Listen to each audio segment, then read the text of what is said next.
Some people think silence is the end of a story, but silence is often just the pause before the truth shows up. When a man feels something real, something deep, something that shakes his comfort, he doesn't always run toward it. Sometimes he runs away from it. Not because he doesn't care, because he cares more than he knows how to handle. Real feelings don't come with instructions, and when they hit a man who isn't ready, fear steps in before courage does. When a man pulls away, it's often because his feelings are deeper than he expected, and that truth confuses a lot of people. Most think distance means disinterest, but that's not how emotions work when they hit someone who wasn't prepared. A man can be confident in his routines, solid in his plans, comfortable in his independence, and still be completely shaken the moment he realizes he actually cares. That realization doesn't always bring excitement first. Sometimes it brings fear. Real feelings demand responsibility, vulnerability, and change, and not every man is ready for that the moment it shows up. He starts asking himself questions he never planned to answer. Why does this person matter so much? Why does her presence affect my peace? Why does the thought of losing her feel heavier than I expected? Those questions don't feel safe to him. They feel like pressure. And when a man feels pressure around his heart, his instinct is not always to lean in. Often it's to step back and try to regain control. Pulling away becomes his way of breathing. He tells himself he just needs space, time, or clarity. What he really needs is understanding, but he doesn't yet know how to admit that. He may convince himself that distancing will make the feelings fade, because facing them would require honesty not only with her, but with himself. And self-honesty is the hardest part. This is where misunderstanding happens. The silence looks like rejection from the outside, but internally it's a storm. He's weighing the risk of loving against the comfort of staying the same. He's measuring the safety of distance against the danger of commitment. He's afraid of failing, afraid of being exposed, afraid of wanting something so badly that it could change him. Strong emotions have a way of humbling a man. They make him feel vulnerable in a world where he was taught to be in control. So he retreats, not because the feelings are weak, but because they are strong enough to disrupt his identity. He doesn't yet know who he becomes if he admits how much he cares. But here's the part people forget. Distance doesn't kill real emotion. It reveals it. When he steps back, he starts to notice the difference. Life feels quieter. The excitement is missing. Connection he tried to escape becomes the absence he can't ignore. And slowly, he understands that what scared him wasn't the relationship, it was the depth of his own feelings. That's why pulling away is often the first sign that something meaningful has begun. It's the reaction of a man realizing he's standing at the edge of something real, something that asks him to grow. And growth always starts with discomfort. Silence does not mean the absence of emotion, and that's one of the biggest misunderstandings people make when a man goes quiet. When words disappear, feelings don't suddenly shut off. In fact, silence is often where emotions get louder. A man may stop calling, stop texting, stop showing up the way he used to, but inside his mind, nothing has gone quiet. That silence is not empty. It's crowded with thoughts he doesn't know how to organize and feelings he doesn't yet know how to explain. Men are not taught to process emotions out loud. They are taught to solve, to fix, to move forward. But feelings don't work like problems. You can't just logic your way out of caring. So when emotions hit deeper than expected, silence becomes his way of buying time. Time to understand what's happening to him. Time to figure out why this one feels different. Time to make sense of emotions that don't fit neatly into his plans. Silence is where he replays conversations. It's where he remembers the way she made him feel seen, understood, and challenged. It's where he starts comparing everything else in his life to that connection and realizing nothing quite measures up.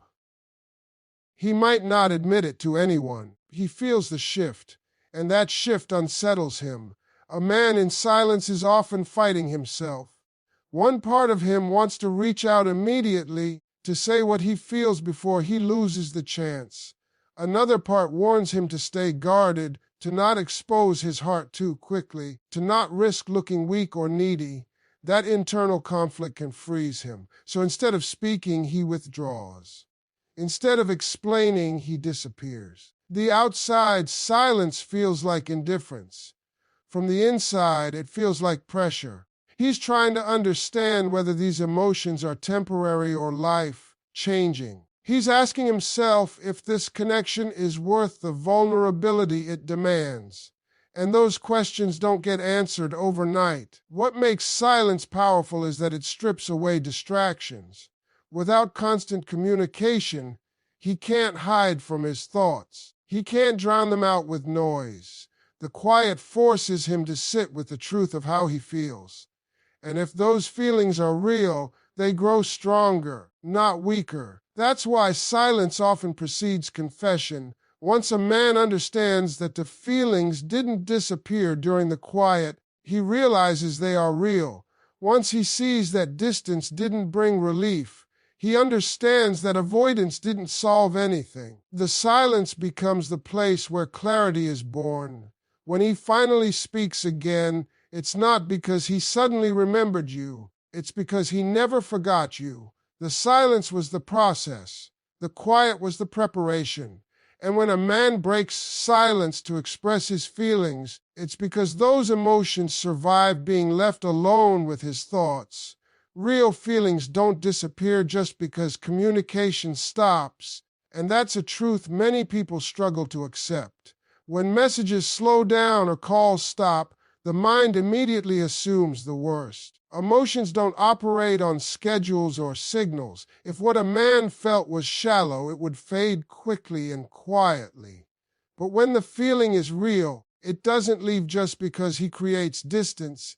It stays, it lingers, and it follows him into moments he thought were safe from emotion. A man can stop reaching out, but he can't stop remembering. He remembers how you made him feel when nothing else did.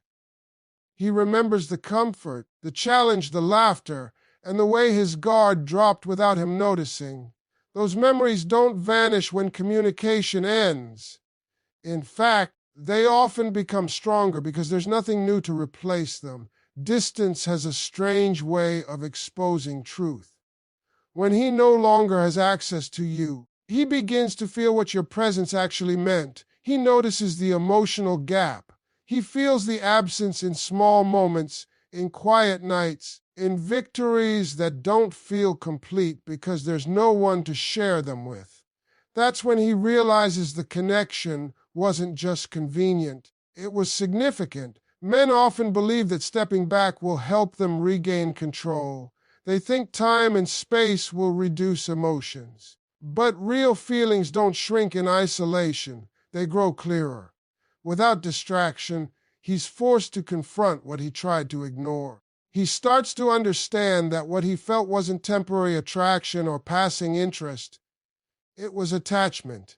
It was connection. It was something that asked him to show up differently.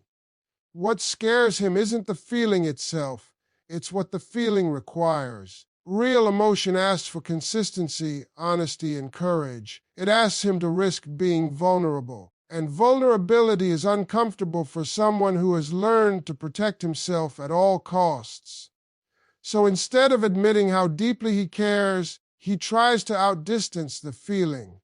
But feelings that are real don't respect avoidance. They show up in his thoughts when he's least prepared. They show up when he compares other connections and realizes none of them feel the same. They show up when he imagines a future and notices you're still part of it, even after he tried to remove you. This is why communication stopping is not the end of the story. It's often the middle. It's the space where understanding grows. It's where a man realizes that losing you emotionally feels heavier than admitting the truth verbally. And once that realization settles in, the silence becomes unbearable. When a man understands that the feeling survived distance, survived silence, and survived his attempts to control it, he can no longer deny it. Real feelings don't fade when ignored. They wait. And eventually, they demand to be acknowledged. Fear of vulnerability makes a man retreat before he returns, and this is something most people don't fully understand. Love and emotion are powerful forces, but they are also exposing. They require a man to let down his defenses, admit that he doesn't have all the answers, and to show a part of himself he usually keeps hidden. That kind of openness can feel dangerous because it strips away the protection he's built around his heart. So instead of stepping closer when he feels strongly, he steps back, creating distance to protect himself from the risk of being hurt or judged. When a man retreats, it's often not because he doesn't care, because he does care more than he knows how to handle. His heart is moving faster than his confidence, and that mismatch creates fear. He worries about rejection, about making mistakes, about exposing a part of himself he's not ready to share. And so retreat becomes a coping mechanism.